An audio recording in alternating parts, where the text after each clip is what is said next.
So many people are sitting on mountains of cassettes, and many people are sitting on records also. Oh, absolutely. I mean, the whole warm vinyl and everything else. People have fantastic collections. You know, again, this is a very interesting space that we are getting into.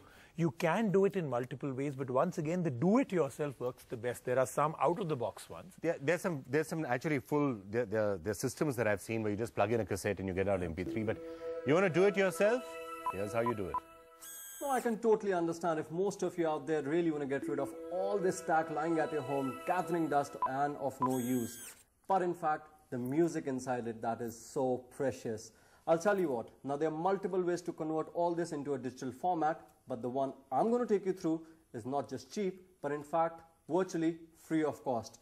So, this is the way to convert your music source from this to actually this. Take a look. But first things first, and since I've promised a free of cost solution, here's an open source digital audio workstation that can be easily downloaded on your PC for free of cost. But you do need to be careful about few important aspects. Now since it's open source, it also gives you those multiple choices. So in fact, if you have Windows, Mac or Linux, you can actually use this for all three of them. The only thing you need to be really careful about is two things. If you're using Windows, make sure that you know which Windows are you downloading it for. It will give you options like Windows Vista and Windows 7. And of course Windows 98 as well. But more importantly, when you come to Mac, the three options over there are Intel, which is all those Mac PCs which has come after 2006. For Macs that were released before 2006, use the PPC version. And of course, there's also an option for Mac OS 9.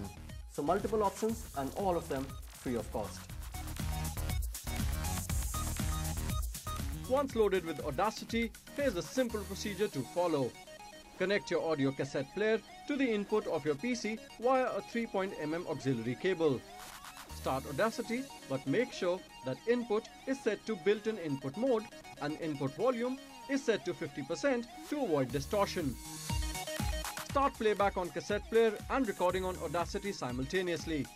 Press the stop button once your playback is over and go to File and click the Export button.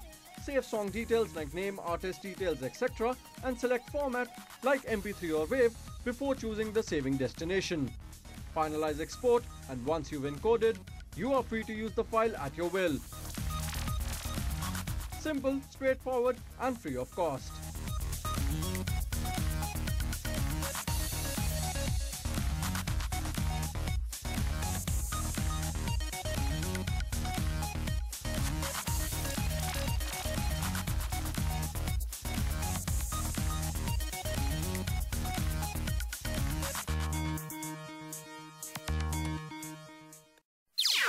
NDTV's Cricket app, Android and iPhone, fastest scorecard, special analysis, and much more. Download free. ndtv.com/apps.